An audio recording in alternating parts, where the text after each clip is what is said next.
In this chapter, we will go over the much debated topic of carbohydrates.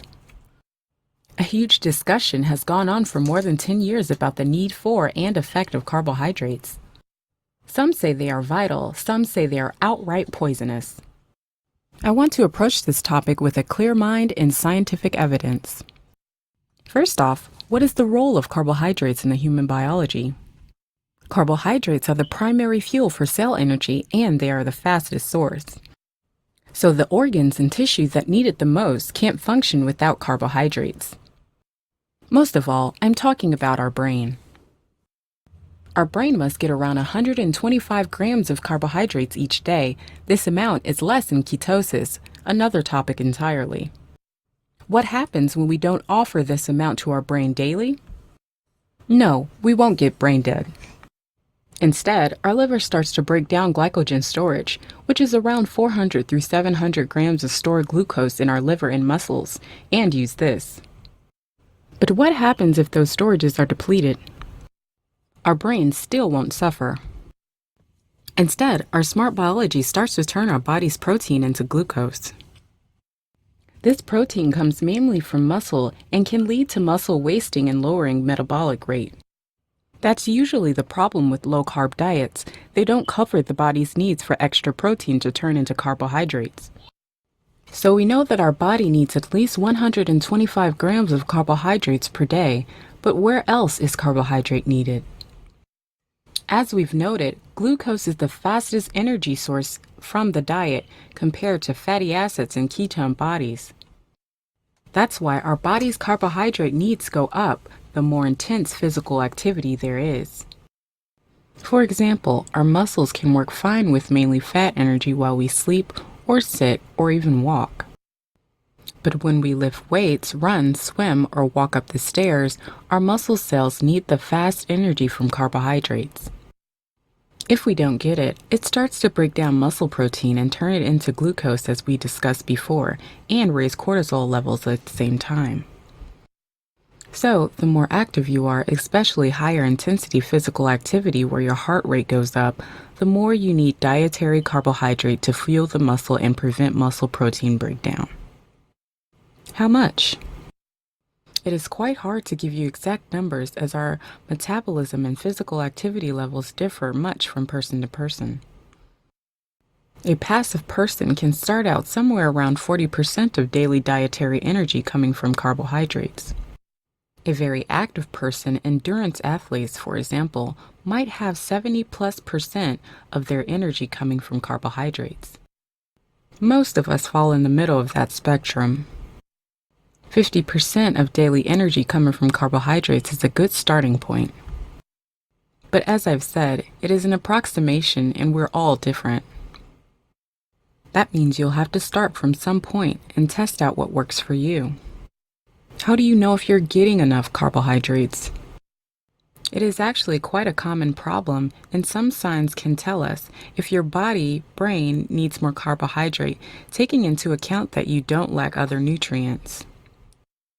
The common symptoms are fatigue, dizziness, hunger for a short period after eating, problem in sleeping, risen heart rate, lowered physical and mental performance, sometimes thirst. If you are experiencing those symptoms for more than a couple days, you should try to raise your carbohydrate level slowly. I usually suggest raising them 10 to 20 grams per day to more precisely see the levels at which a person's well-being returns. This is this person's carbohydrate intake target.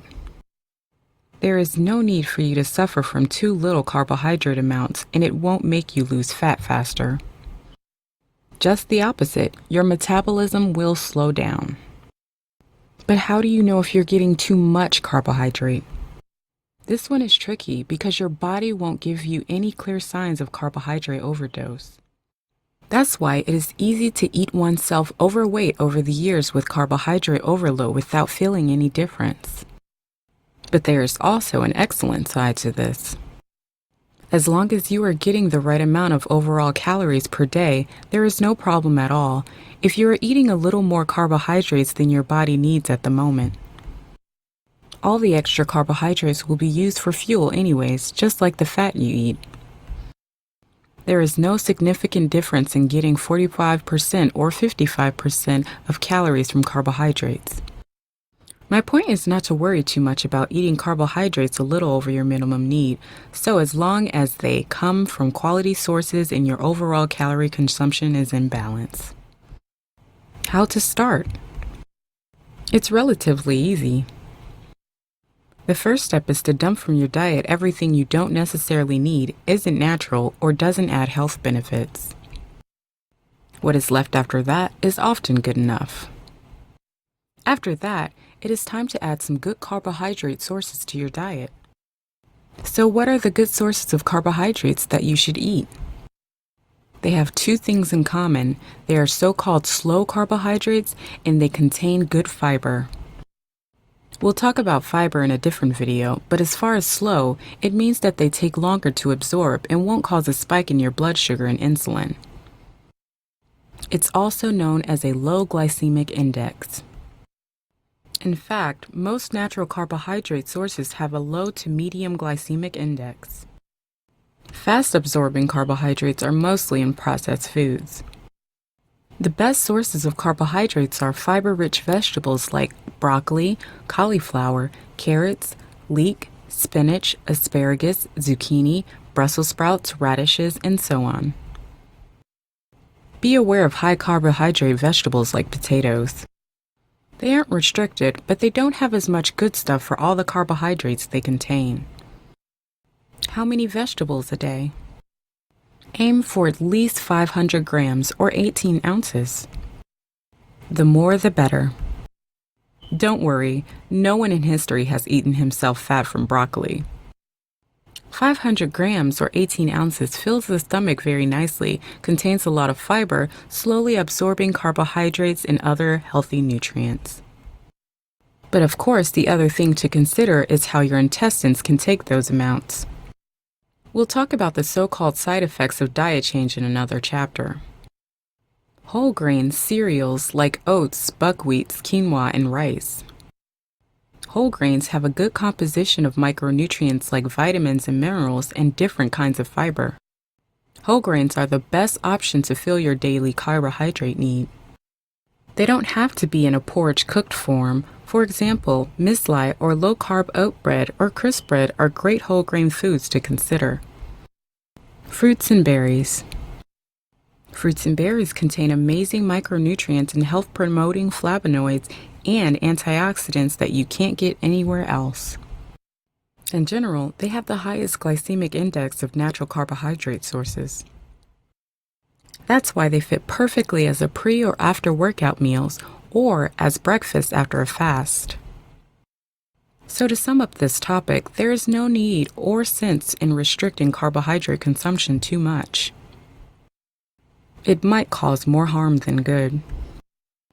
You should aim to get the minimum needed amount of carbohydrates from the best sources. Usually it is at least 40% of all calories. But we are all different with different needs. If you don't feel good or are more physically active, raise your carbohydrate levels depending on your physical activity levels.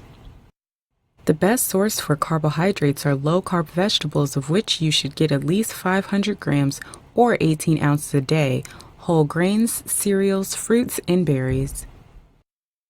Of course, some also come from protein and fat sources like seeds and cottage cheese, so those make up some of the need. So don't be afraid of carbs. Besides fast energy, you'll get many nutrients like fiber, vitamins, and flavonoids that you won't get from any other sources. The point is to eat enough, but not too much.